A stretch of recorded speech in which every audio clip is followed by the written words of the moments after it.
Good afternoon. I am Dr. Nsenga Burton, and welcome to the Burton Wires live stream with Dr. Mark Cunningham and Dr. Beretta Smith-Shomade. Today, we're going to be talking about TV shows you should be watching.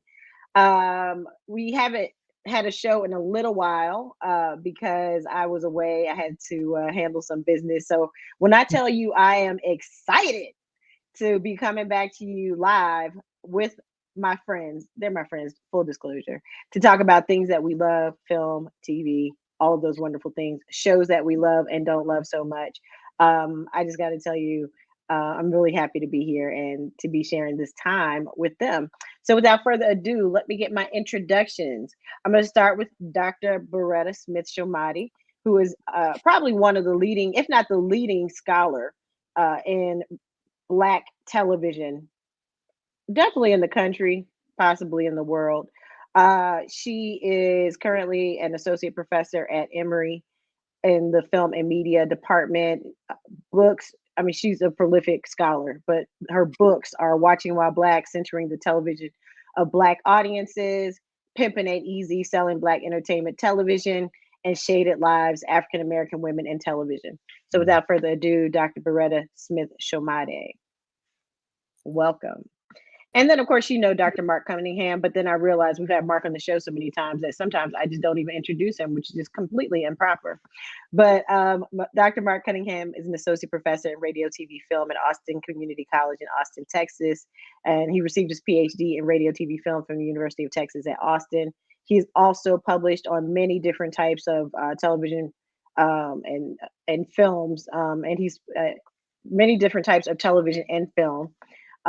Most interestingly, I think Medicine for Melancholy, which is Barry Jenkins' first film. And of course, John Singleton's Poetic Justice and Spike Lee's semi-autobiographical film, Crooklyn. But right now he's working on a book about, I'll just say in a truncated way, John Singleton's films. And it's awesome. So that'll be coming out soon. So welcome, Mark, so that you know that he's more than just my friend. So yeah, we know each other. It's gonna we're scholars with PhDs and stuff, but we like to have fun and talk about these things too. We like film and TV. We don't just study it. So today we're going to get started with Insecure. Yeah. So, I mean, there have been a lot of lists that have been coming out. Actually, the one I read this morning was from Rhonda Rocha Penrice for African American Film Critics Association and their journal Kaleidoscope. But there have been a lot of lists that are coming out about what people should be watching and what Black people should be watching specifically, because there's so much content out there. So before we get into the shows and Insecure, can we talk a little bit about the rise or the boom in Black content that's happening right now? And can we tell our readers a little bit about why that is happening? Dr. Bess, you want to start? Okay. All right. Well, thank you, Dr. Burton, for having me. I'm so glad to be here and honored to be here. So why this is happening, and because I'm teaching about this, I just I feel like I have a lot to say on this. But I mean, a part of the reason in my mind that this is happening is because there are platforms for it to happen on. The shifts in technology over the last 10, 15 years have allowed for voices and visions of Black folks in ways and other peoples of color in ways that it just was not possible before. And so with the need for content, you have people making content. Now, is it always good content? Yeah, no, but most content is probably not all of that stellar, but it is people getting to tell their stories in a multiplicity of ways. So when we're talking about shows on the ones that we knew, whether it's broadcast television or cable television, or if it's streaming services, but we also need to have conversations around what's going on in the webverse, if you will. I want to put Twitterverse and webverse, but the webverse, about things that are, full on series, whether they be reality based, whether they be a day in the life, whether they be narrative based. There's just a lot of content. And in some ways, when I'm always talking about my students, I just don't know that the industry can sustain itself in this way with this volume of content. But here we are at this moment. So, and I think the technology shift has made for our ability to have lots of content. Yeah, and there are lots of channels like Brown Sugar TV, All Black Yeah. TV, BET Plus, lots of channels, streaming services that are coming out and Yeah. offering content, which is also interesting, and their collaborations, like All Black TV's collaboration with WeTV. Yep. Dr. Cunningham? Yeah, you know, this is something I talk with my students about quite a bit. Although, let me say first, too, I'm just happy to be here in y'all's presence, too. I mean, my queens. Oh, all right. Come it. on, come on. No, for All real. right. I mean, y'all know how I feel about y'all. So, but no, you know, I talk to my students about this a lot. And, you know, the more that we are staying home, you know, and, you know, people like to blame these things on the pandemic. But as I often say, you know, this was on its way to happening before the pandemic got here. It just kind of sped it along. Yeah. But now that we're, you know, people are more and more comfortable staying at home and watching content, this kind of oversaturation of content, even still, right, it's overwhelming. I mean, there's so many things I can't even keep up with. I mean, or can't get to as fast as other people. And then those ways that you have to kind of, the way, you know, this programming is connected to social media, you have to be very careful. People now, there's this way, I think, with television watching and also film watching, where we need to probably introduce some etiquette about these kinds of things, about like not spoiling things for people, because all of that ends up happening in these spaces. But it's because it's so much content and it's so hard to keep up with. And it's good, I think, for and the fact that technology is making it cheaper and easier to produce these things, that it's great that we have more Black content. But again, keeping up with it to me is the challenge for sure. Yeah, even prepping for this show, because when we were going over, I know people think we just roll out of bed and just start talking. It might sound like that because I've been away for 6 weeks, but but you know, we do preparation and things like that for the show. And when we were trying to figure out which shows we wanted to talk about that everybody had seen, oh, thank you, Professor Day Rogers, who is a prolific filmmaker and a scholar as well, and a professor at Emory Film and TV. She has a great question. We'll get to that in just 1 second, but thank you. But even when we were prepping for this show, we were trying to figure out which shows to talk about based on who had seen what. And so it was like, okay, I got to watch this by Thursday because I know we're going to talk about this on Friday or what have you. But, you know, there were shows that everyone had seen, but then there were others where it was like, I hadn't planned on watching that. I'm not really interested in that or what have you. And so you're right. The dearth of content is crazy. And what's available to us, and there are just so many options and places to watch. So I think it's a good thing. You know, I've said it before, and we talked about this earlier in the pre-production and the pre-meeting, that I think Black people have the right to make mediocre content the same way we suffer through non-Black mediocre content. And I'm just glad that people are getting paid and they're getting to eat. So let's get back to Day Rogers' question. What's the appropriate time frame for not spoiling a show? At least a week. Yeah. I think. Well, I think for me, I think if I know I want to watch something and I'm not going to get to it, I try very diligently not to engage anything about it until I see what I'm going to see. And in fact, I just had this conversation last night with my students because, you know, I want to be able to go to it with my own thoughts and my own mind and my own interpretation. And the moment I read anything about it, it's already going to set it up in a certain kind of way. And it is difficult especially if you're like really engaged with social media, but because I'm pseudo engaged with social media, I can usually avoid these kinds of spoilage, if you will, because I'm not engaging until it's time for me to watch it. It's the same for me too. I very much so just kind of stay away from things. Where I find sometimes it can be difficult is the barbershop. And the brothers, oh man, have you seen? And they don't have any. They just start talking, and you can't tell people to shut up at the barbershop. Not at the barbershop. This is about to be ruined for me, and you just kind of have to bear with it, whatever. But social media, I do what I can to kind of stay away from it until I get to watch it. And tweet I think this way we tweet as we go along.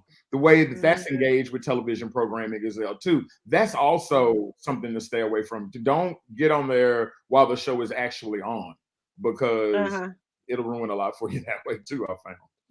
Yeah, I Mm-hmm. mean, live tweeting I think is easy because there's a I'm live tweeting and you stay away from it. But I do think there's a special place in hell for people who ruin shows like after the first episode airs, Yeah. or Yeah. when the Or they film first binge watch goes. it. Yeah. And then Yeah, it's tell just like everything that just happened. right, like just give it a second. You don't have to tell us what happened at the end of whatever show that we've been watching, of Succession. Like, I haven't seen episode 4. Calm down. Right. Yeah. Right. No, it's true. Don't ruin it for me, especially episodic television. So, Yeah. Yes. Dave, long question. We think that you should never spoil a show if you Yeah. can, but at least a week. You should wait until you tell plot points and things of that Mhm. nature. Like, you can say I like it or not, but in terms of when you're telling what's actually happening, Right. just Yeah. give it a minute. Give it a minute. All right, so let's get into these TV shows. I Yes. said Insecure to start off with because on our initial list, Insecure was not on it.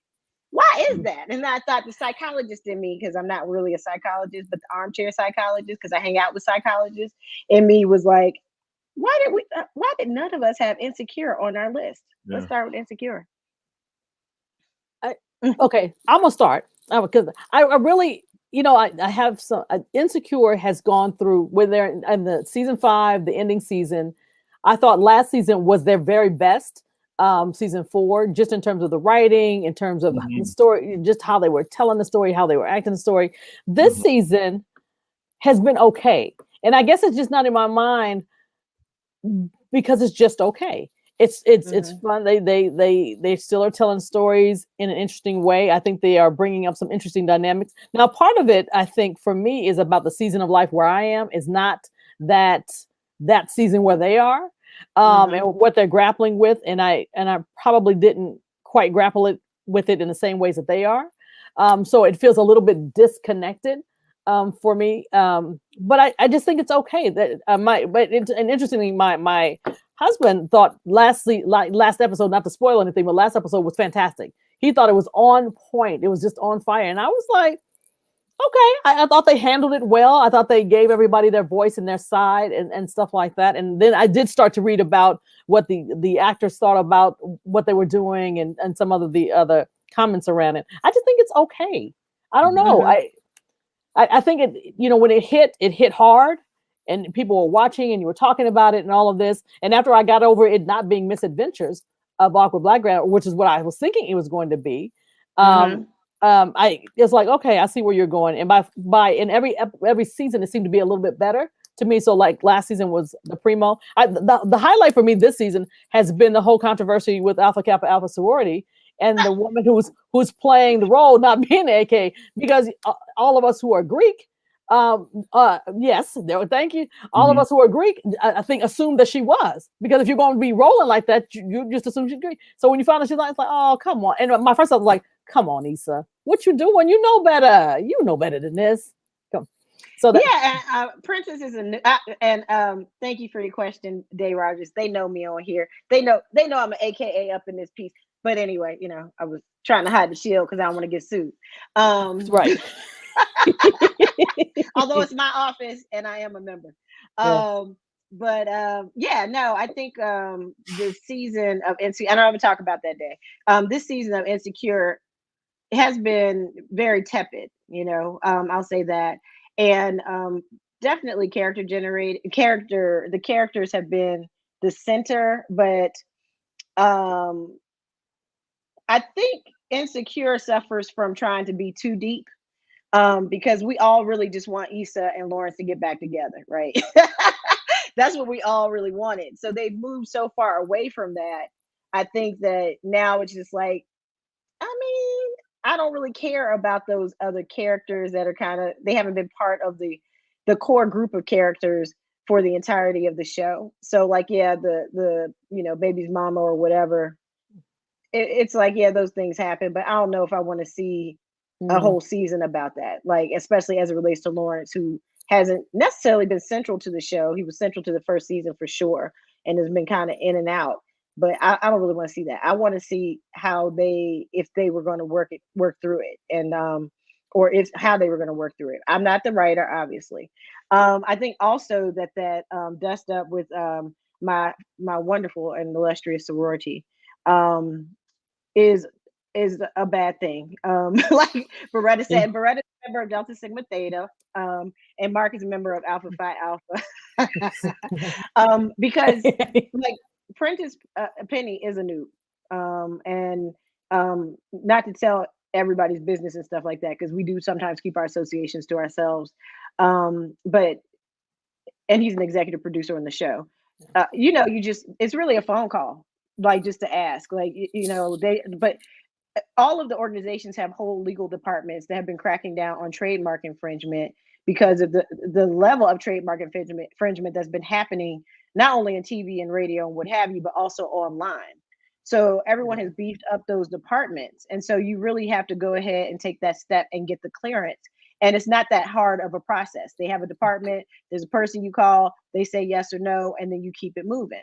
So I thought they had made it clear. I was clear she was an AKA when she had the salmon, pink, and apple green Gucci outfit on, which was fierce and fabulous. That she was AKA. So I just think that was an overstep and an overreach. Having said that, though, I don't think that it's although it's a serious matter. I think that we have to be mindful of Black creators and maybe taking the opportunity to educate them as opposed to punish them. So I'm not sure how I feel about the lawsuit. Right. But I do think that they overstepped, and I think the overstep gave them the attention they needed for a very boring episode. Right. Yeah. Mark, I don't know if you have anything to add. I do. I really love this show. And I was listening to Dr. Best talk about how, I'm not in that season of my life. I have to forget I'm not that old when I watch it because I connect with it. Right? And so I have one of my former students who I call my daughter and her husband, who I call my son.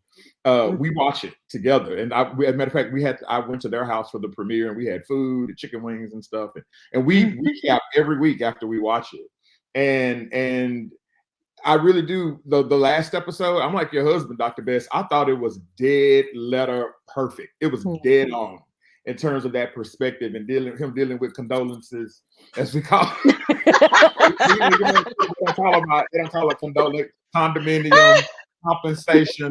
Oh my gosh. Whatever. They call it everything but condola because we didn't like her. We mad at her from last season. But I do agree with you both, though, that like last season was brilliant. That needed to happen, that shakeup between she and Molly. And Molly really showed her. We really just saw what it did. It came to head. Molly has been selfish. She's been if you go back and look at the previous seasons, that was just a build-up. Actually, she basically came into herself, basically that one. But this one has been a little lackluster. The opening episode was kind of dry. Last episode was the best so far. Yeah. I agree with that. But I couldn't hardly. But I was going to say even about the dust up that's happened between the AKAs. I agree with you. I got she was an AKA from the outfit. They didn't have to go there with the letters or the shield. To me, what I have problems with sometimes, and Issa Rae does this a lot on Twitter or in social media, is the way she kind of gives this kind of condescending response to certain things. Yeah. And her response to this was very condescending and really did not. I don't know.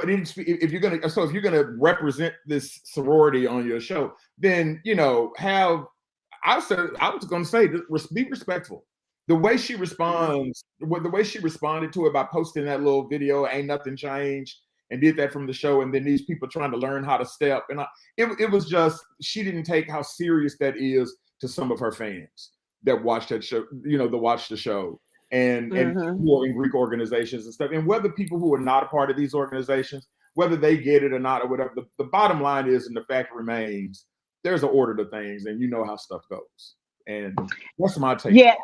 And I will say that was the response was inappropriate. And I think that's a generational thing too, because this generation, they run down their people. They talk bad about their fans to their fans. To be like, "Shut up! It's a 30-minute show."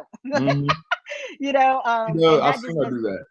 Right, that does not work with women of a certain age who run these organizations. So I'm like, you got to know your environment, and there's nothing wrong with a little humility, which I have to share. Teach my students all the time. Humility is okay. And you can just, it's okay to fall on the sword sometimes. It doesn't make you less of a person or mean that you're being making yourself smaller, but out of respect, especially if you've line stepped and that was not your intention. If it wasn't your intention, right? But by the response, it looks like it was the intention, right? But when you've line stepped and you find out that you've upset people, whether it's ridiculous or not, because you know people who hate Amanda Seales use that as an opportunity to go after her, right? Yes, which was ridiculous and inappropriate and unacceptable.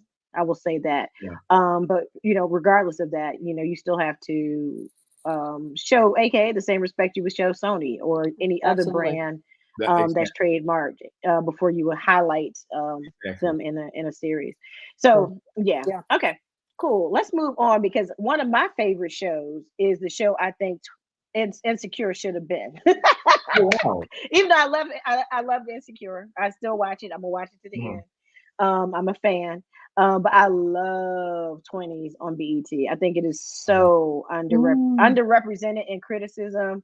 I think people are not talking about it because the lead character is a queer woman who does not subscribe to gender identity boundaries at all.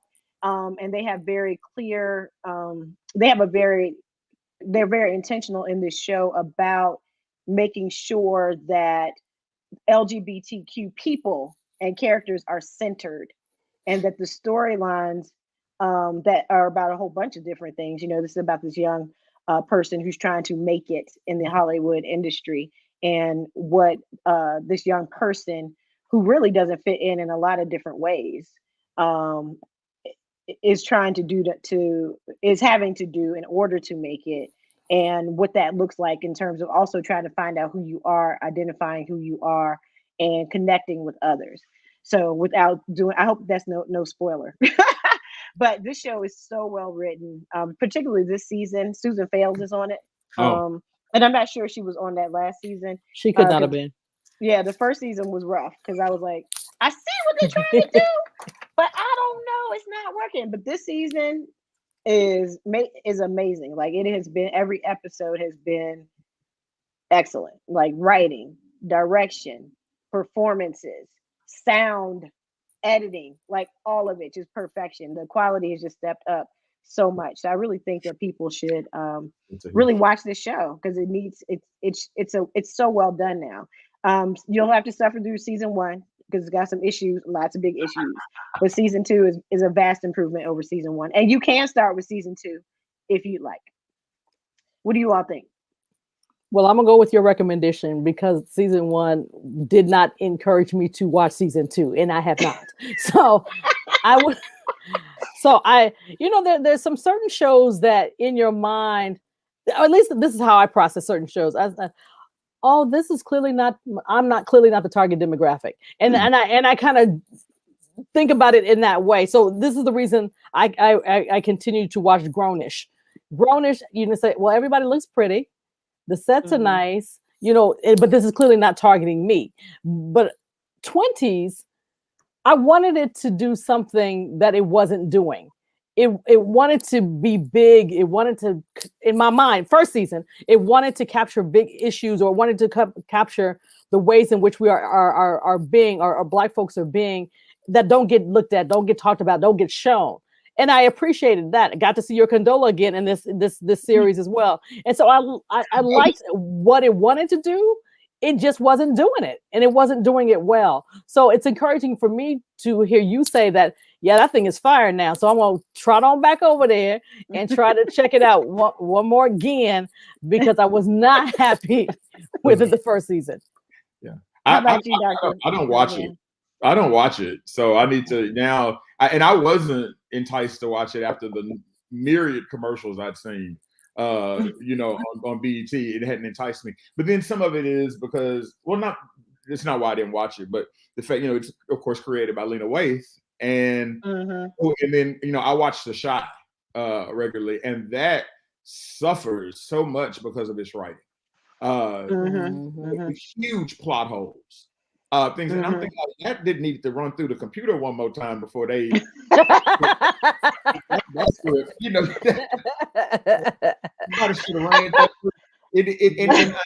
and so, you know, Lena in that way with her programming, to me, with that show has been kind of hit or miss. And so when I saw this one, admittedly, you know, I can't, you know, be critical about it at all because I don't watch it, but it did somehow affect me going like, oh, okay, well.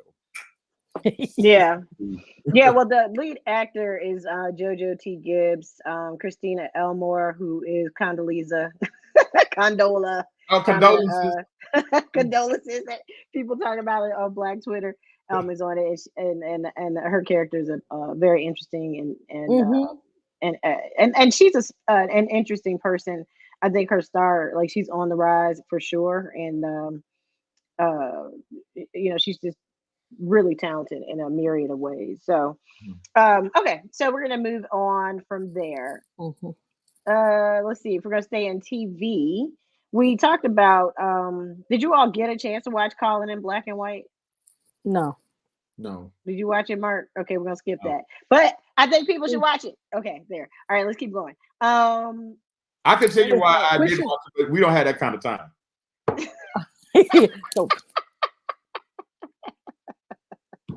Okay. Well, Queen Sugar. I'm telling you, you should see it. Okay, Queen Sugar. I'm gonna stand down on Queen Sugar, although I think it's it has been a great show for many seasons. But go ahead, Beretta, take the helm. Queen Sugar. Should we watch this final season? What do you think about it? So let me just say, I have been a Queen Sugar fan from the beginning, even when the seasons aren't as stellar as they could be. And sometimes they do a little bit of reaching when they try to be topical, reminding that, you know, their Black Lives Matter. Even though they did it over a couple of episodes, reminded me of when Scandal did it. When you're like, what is happening? What are you doing? Is she gone? She'll be back. Okay. Well, I'm gonna keep talking. I'm gonna keep talking. But I think for me, Queen Sugar, and because I lived in New Orleans, and I think it captures Louisiana so well. I mean, there's just certain things about the way people interface with themselves, the way that they talk about that, the way that they talk about the connections between poverty and the justice system and education or lack thereof, and just working every day, the way that they express love, and just the beauty, the outright beauty of the characters. Rutina Wesley, I can look at Rutina Wesley all day, every day. She is just all day. She's just gorgeous. I mean, you look at it, and they thank you, Mar. And the way that they are capturing her beauty, Tina Lefford's beauty, you know, it's just visually arresting. And if for no other reason, just to look at beautiful Black people for a full hour, a full 48 minutes, there's something to behold about that. And you know, Kofi Siriboe, come on. That brother, my class, we just screened an episode of Queen Sugar, Dream Variations, which is the last episode of season 2, where the breakup between him and Darla, and they're at the pool. Listen, I can look at that scene over and over and over because it's so well done. It's so well crafted.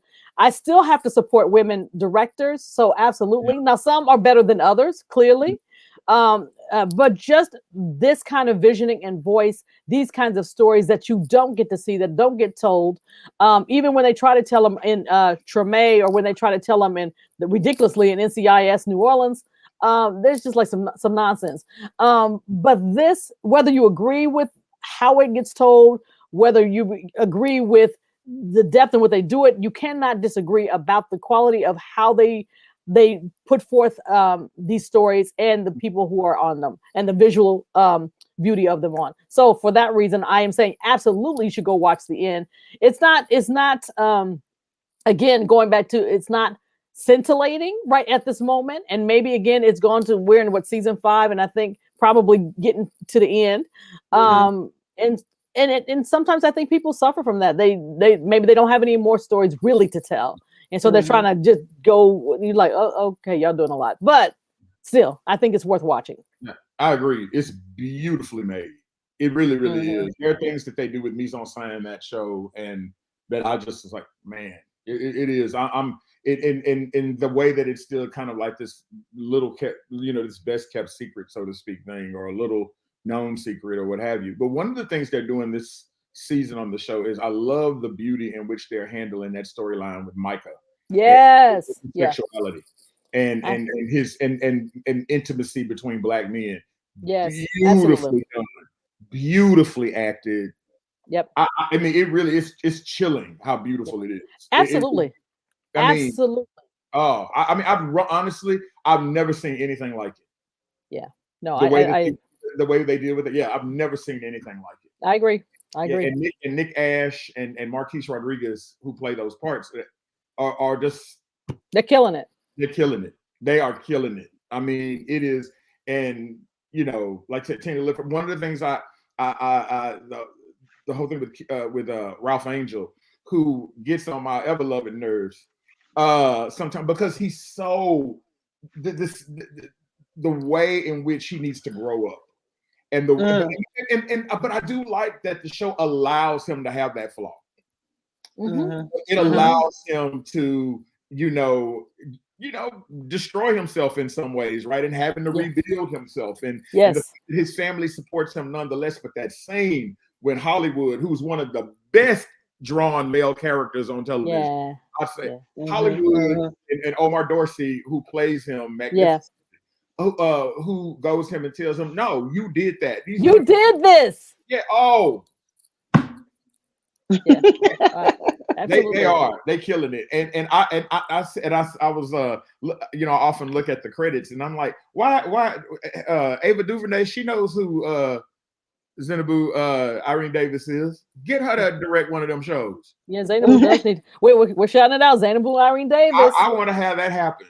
Yeah, no, that's true. Other people are doing it. I would love to see her direct an episode of that, particularly after seeing Xanabu would kill that. She would. She would crush an episode of Queen Sugar. Yep. Yes. Okay. So Day says that Tremaine is better than Queen Sugar. Okay. Well, I like Tremaine. I did, but Tremaine to me was almost a meditation on Louisiana or on New Orleans versus it. Narratively, it's not as strong. I don't think. Tremaine was a meditation on a white writer's, producer's perspective on the music industry, because that's what they want to do. They wanted to talk about music, and then Katrina via the music. It didn't work. I mean, what they were trying to do, it was good that they had these stories, but by the time that they did a JJ to it, and what I mean by that, JJ in Good Times, by the time they had the white guy character become much more prominent in his storyline, which was asinine to start with, it was like, what in the world are you doing? Yeah. It was beautiful, but to me, it just couldn't. There was nothing that touched what Queen Sugar does or has done, at least. Dr. Rogers, I saw what you wrote. You said not that you couldn't get past season 1 of Queen Sugar. My daughter couldn't either, and And I said, Dejan, you just gotta try it. And she gave it another shot, and now she hooked. In fact, she calls the show Eyes Fried Pies. Okay, so shot, Dr. Rogers, give it another shot. Right. And while we're on the subject of family dramas, what's your take on Our Kind of People?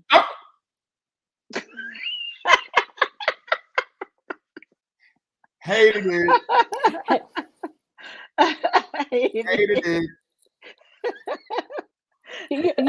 Okay, this is what I thought about the episode. The one episode that I watched, it felt like they thought they were going to get canceled after that episode. No. So they said, "Let us put everything in here that can possibly go into this episode. Let's cover every storyline. Let's do your whole full range of dramatic acting in this episode." It felt like something I did in undergrad, like somebody who you wrote a little something and you're gonna put it together and you're gonna say the lines and you're gonna have these big dramatic. It's like, what in the world? It should have went through the computer again and again. It should. Y'all are funny. It is. I never. It is so disjointed. Sometimes makes no sense. It's a waste of some very good actors. Joe Morton is just playing Papa Pope Redux. Joe Morton need a check. Yeah, really. I mean, and the source material that it comes from, a book, Our Kind of People by Lawrence Otis Graham, which is very interesting, very intricate book. And I'm thinking, like, when I first heard they were doing it, I'm like, oh my God, like they're really finna deal with colorism. They're finna deal with the black bourgeoisie. I'm thinking like, oh, I was excited to see it. And when we got it, it was worse than what happened to Empire after it jumped the shark. It came out the gate, and I'm like, if they just wanted that, I could have done that. Right. And I want to say this. Can I say this? Let's get that. It is lovely to see Nadine Ellis. I have to give it that. I have to give these sisters. That's why I'm still watching it, is because of her. Yes, indeed. Who was also on another little show. Remember Let's Stay Together? That she was on with Burt Belasco, the late Burt Belasco, and she played his wife on there. And she's just lovely. She's just lovely. So I think that the challenge with Our Kind of People is that a lot of people read that book, right? And that's a book that was talked about. It was somewhat controversial. Lawrence Otis Graham, rest in peace, died a month before the show comes out. So there's a lot of discussion around the book in general. So a lot of people are familiar. If they're not familiar with the culture, they're definitely familiar with the book. And I think in the marketing of the show, people assumed that it was going to be an extension of the book, but it's really inspired by the book. But I just think it's a typical Fox series that is, a nighttime soap opera, and so it's a nighttime soap opera. That's what it is. And it's not deep. It's not well written. It's not, Debbie Morgan does so much better than this. But Debbie Morgan brings it every episode. Yes, she does, but Lord. But Debbie Morgan brings it. And I know. But I'm saying I have a negotiated relationship with the show. I'll just say that. It's a fun show to watch. Even if it's for the, you catch the loopholes, or even if you're like, Yaya is great on that Chicago, whatever show she's on. I don't know if it's direction. I don't know if she can't connect with the character. I don't know. But she's terrible in this. She's completely miscast. Completely miscast. But I don't think they're giving her a whole lot to work with either, This is true. And so I think that's it too. It's a very uneven, even though there are some great talent on the show, it's a very uneven in terms of performances. And so that's part of the disjointedness of the show. But it is fun to watch, I think. It's a show you love to hate, so to speak. We'll go with that. Is. Like I think it's just a show you love to hate, and it'll be interesting if it lasts past once this season. I hope it does, because I just wanted to get. I can't imagine. Better. Well, they've already been saying it, right? That show and the other show that's on The Big Leap, I think it is. Neither one of those shows have gotten the back order of shows for a full season. However, it was said that it wasn't intended for those shows to do that. They were supposed to do the first half, and then the mid-season replacements come on. However, the ratings are fairly soft. It's like Our Kind of People is a notch above, like, the other show that they were comparing it with. The ratings have not been that good. Okay. So what do you all think about Queens? Because here's the thing. I'm all with the Stuart Hall negotiated reading of the text. Let me speak to y'all in the language you can understand. Okay. Right? So, even if I don't I'm not loving Insecure this season, but I feel I'm going to watch it because I get enough pleasure out of it to finish it, right? I don't love Our Kind of People, or I don't love Our Kind of People, but I do love Queens because I do love Brandy. But I do love Queens and Eve, although not for the acting, but for all the other stuff. But I think it's a fun show because it lets me go back in my mind to that time, when they were the nasty bees or whatever. Right. And to kind of think about and revisit, hip hop, women in hip hop, and what it takes to make it, and then some of the many things that they have to do in order to stay relevant. And when they stop doing that or making concessions or what have you, there are real consequences to that. So even though it's not a deep show in that way, it is a fun show from a music standpoint, and I think that people should be watching it, if for nothing else, nostalgia. What do y'all think? So having just, I had it saved, and because we were going to talk about it, I did watch the first couple episodes. I do get a pleasure. I think there's some pleasure in going back to the period where they were relevant, and both Eve and Brandy. But what I'm also thinking, because it's not terrible, and I know that's not a really ringing endorsement, but there's a way in which I can see it getting better. And possibly, there's lots of things that they can do with the show. It reminded me of an episode of the Proud Family. I'm getting there, where they were talking about where Penny Proud and her crew were protesting the network that had canceled a show that they watched called it was like Moesha, but it was referring to Moesha, and that the show was canceled, and then it finds out that the actor or the character, the woman who played Moesha, really just wanted to get out of it. And this is commentary about BET and all of these things in a very coded way, which is fantastic. But something about it, about Queens, put me in the mind of them making this commentary about a period of time, making this commentary about women in hip hop, making this commentary about lives outside of the glamour, outside of what people see, making a commentary about reality TV, because there's something reality TV like about how they're moving. So I think I could see this working if they work it better. Eve acts how Eve acts. Eve is not an actor, even though she's been in lots of things, but she's not terrible. She's just not great. And so I appreciate that they allow her to get up there rapping and singing. That's good, because she is good at that. I appreciate hearing Brandy's voice in this moment, and the storylines that they're trying to craft for her.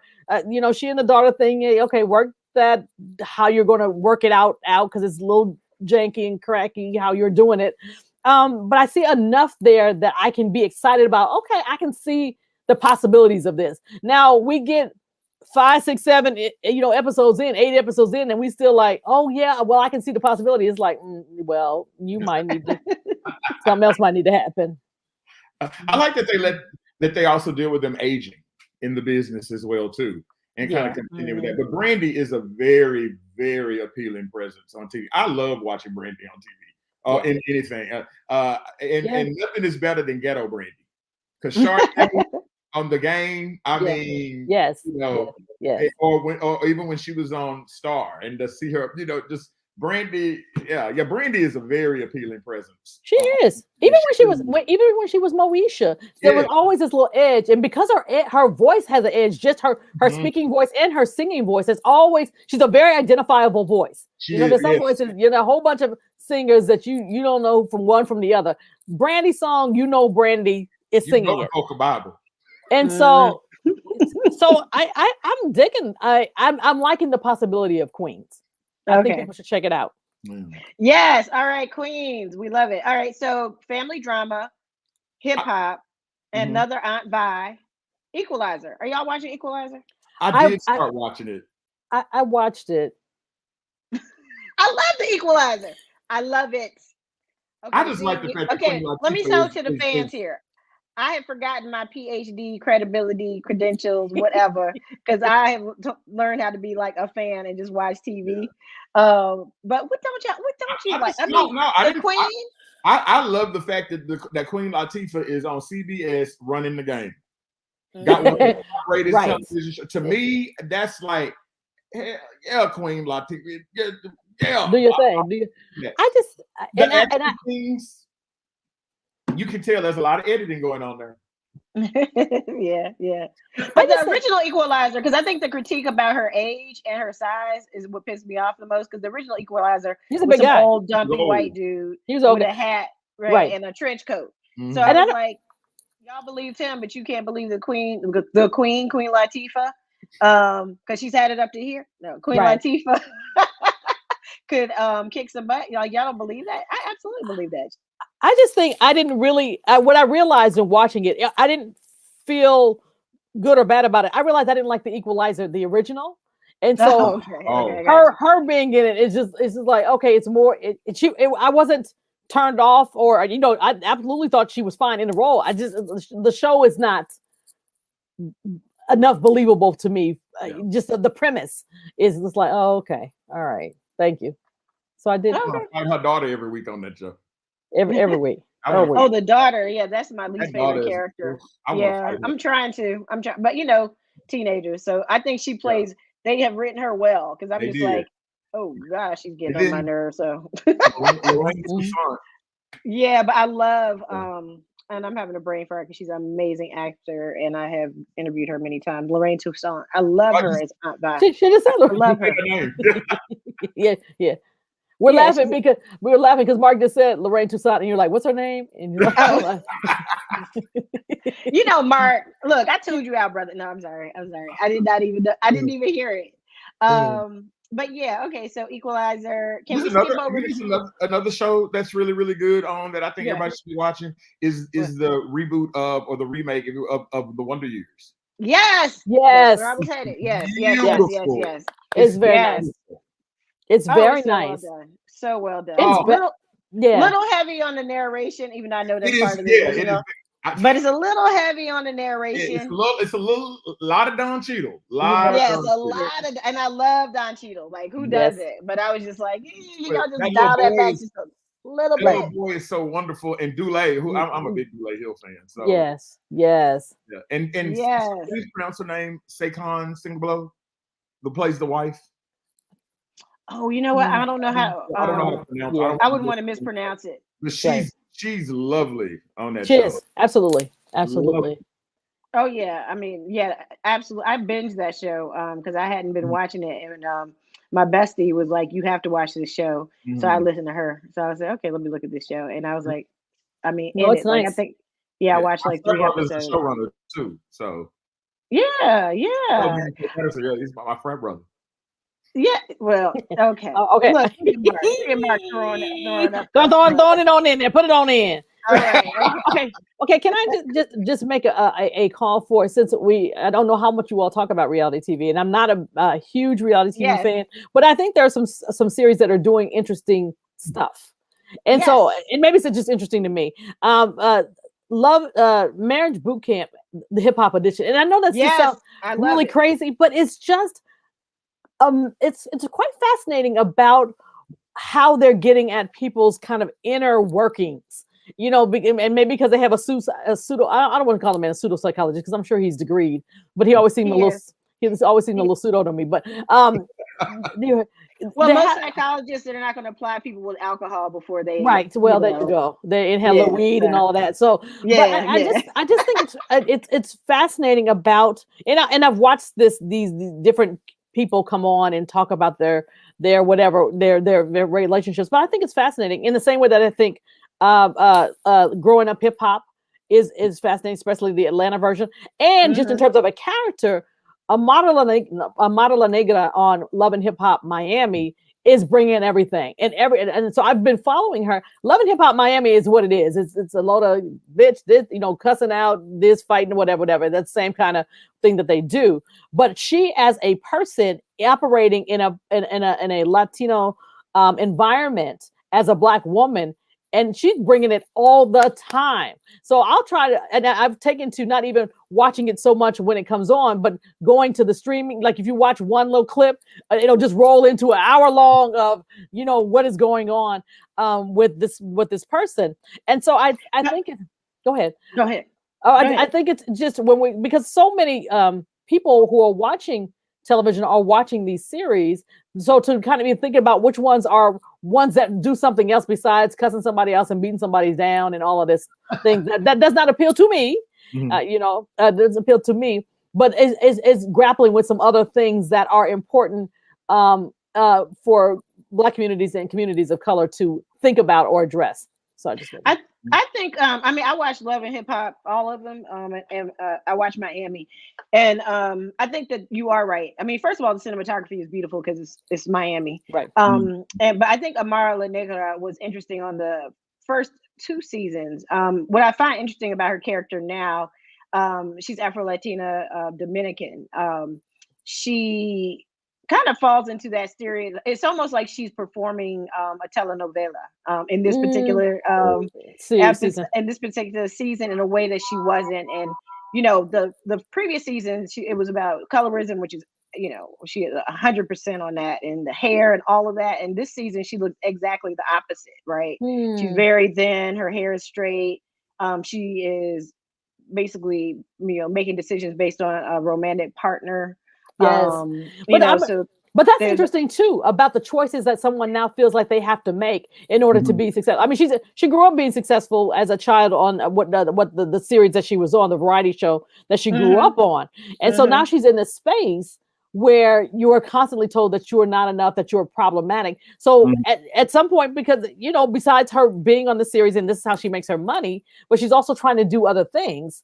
And if this is not going to get her where she wants to go, she's like, well, let me do it the way they're saying. Let me do it the way I keep being told. And what that then means for us in thinking about how sort of characterizations and real lived people make choices about how they're going to present, how they're going to negotiate the entertainment industry. And for those of, I just think it's interesting. Well, no, I think it is interesting, but I think for me, this season, she's the least interesting. But what's most interesting is the discussion, and I just had a brain fart again, but the young couple, one is a rapper, the other is a kind of self-care guru.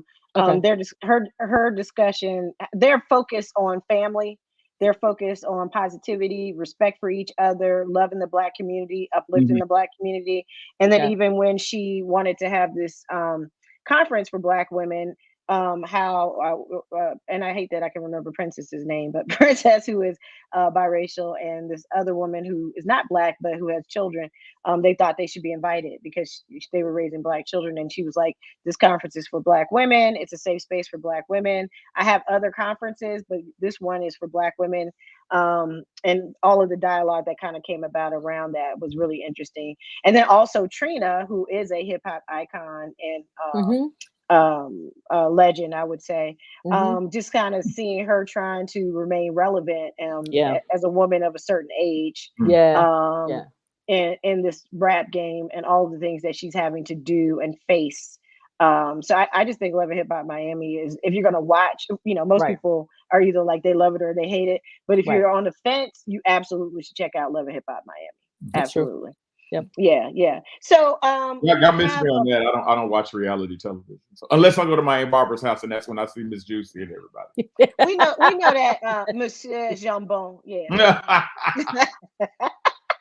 So we have about 7 minutes left. I want to talk. I know we said we're going to focus on TV for the most part. I just want to check my list real quick to see if there was something that we didn't. But one film that is on a streamer. The Harder They Fall, which is a Western, and people have been loving that. What are you all thinking about? What do you all think about? I have watched it. Have you seen it? Mark has not seen it yet. Okay, I saw it because we said we were going to talk about it. And I'll say, I'm sorry, Mark. Let me say, you talk about spoilers. It's been out long enough, been longer than a week. I didn't know what it was about. I didn't know what to expect. I think there was a little bit of some kind of audio mix problem, because there was a lot of times I didn't know what they were saying. I couldn't understand them. I thought it was visually beautiful, but there was just not enough meat to justify just the violence. It's just like almost like a not to say the man is a child, but like a child who would just want to play shoot 'em up. Oh, then we can shoot this person, and then we can shoot it like this, and then we can shoot him, and this, and we can shoot him backwards, and we can be down on the floor and shoot him. And I was like, okay, no substance. Right. I can do this, and there was just not enough meat to the story for you to feel any type way about any character. There was not enough meat in how they moved and what, and the ending, which I won't give away, does not then redeem anything about what has happened the whole a whole 9,500 minutes prior to it. Yeah. I mean, I agree with you. And I love Westerns. My dad is a huge fan of Westerns. So I grew up watching every single Western that has ever been out. I did my master's comprehensive exams on John Ford films when I was at NYU. Wow. So like I am a Western fan because of Earl Burton, but also because I love him. But this movie, I say the soundtrack is better than the film. You know, it's a classic. It's a very spaghetti Western type of Western, right? I fell asleep on it twice, real full disclosure, and not because I was tired. Not because I was tired. I don't sleep a whole lot anyway. It wasn't because I was tired. It was just this is so opposite of what I've been hearing from everybody else. This is interesting. Well, people love it because they haven't seen a Western with this much black heat. That's beautiful. I mean, everybody in this film is beautiful. Yeah. The star power is incredible. So yes, absolutely. That's what people love. That's what people are loving about it. The soundtrack is hot. Like the soundtrack is I like amazing. the soundtrack, but not with the film. I thought the soundtrack didn't go with the film at all. I was like, why are you playing this song? It doesn't produced it. Or help. Yeah, and I was gonna say Jonathan Majors couldn't save this film because it's not. I mean, Beretta hit it on the head. There's just not enough. You don't care enough about the characters because they don't take enough time to develop the characters. So it's very flat in that way. And quite honestly, so I know people get mad at me because I don't like Quentin Tarantino, and one of the things I don't like about Quentin Tarantino is because he borrows so heavily from other genres and then just kind of remixes it. Straight and you know, some of that is like blaxploitation films, and so I feel like it's like a black director copying the style of a white director who I already copied the style of a black director. Yeah, no, that's what it feels like. I agree with that. I agree with that. I would say definitely watch it because anything with Idris Elba in it is worth watching, and Jonathan Majors is worth watching. I do think that the controversy around Stagecoach Mary is dead on. Oh yeah, absolutely. What can I think? Zazie, I can't think of her name. I think she was completely miscast, not because of what she looked like, even though I grew up with a poster of Stagecoach Mary on my wall. My mama gave it to me. And so I know who she is. I researched her character. I did a book report on her many moons ago. And she just does not, and you know, this is in my head of who Stagecoach Mary is. But even what she looks like, I mean, she doesn't look anything like her. But on top of that, she's not believable. She's not believable in the show. And then I was like, let me read some interviews with her and see what she was thinking or doing. And in one interview, she said that she had really studied this character so that she could figure her out. And I was like, this is when you need like a Black American actor from Oklahoma. Like you need that person in this role so that they can be this character. Right. And I do think it was whack that they cast somebody who looks like her when Stagecoach Mary looks more like Leslie Jones. Right. I think it was right. Yeah, in real life. Yeah. I mean and I mean because that would have made it that's a whole different that's gonna take me down a whole different hole. But to even her acting, beyond her appearance, her acting, you know, there's certain actors where you keep looking at their face like, what am I supposed to think that you think? Because I don't know by you have no changed facial expression whatsoever. And you're like, wait, what is happening? Yeah, it was very brooding. It was very brooding. But we have 1 minute left. So I did watch Passing though. I watched Passing. I did watch Passing. Oh, and would you the film with Tessa Thompson and Ruth Negga that Rebecca Hall did based on Nella Larsen's novel that's on Netflix now. And it was lovely. Interesting. The cinematography is gorgeous. The performances are magnificent. It has my man Andre Holland in it. Tessa and Ruth Negga are just it's fantastic. So aside from neither of them looking like they could pass, it's a great film. Which what's interesting though, you know, they allude to that. They talk about that a little bit in the film. It is Okay. it is touched on, and but it really did. I read an interview, a review with Odie Henderson talks about that. We as Black people know what to look for in our people. That's exactly right. Yeah, they don't know what to look for, so that's how it works. I think for sure. Okay. Yeah. All right. That's why we always know. Yes, we always know. Yeah, you can't hide from us. But thank you very much.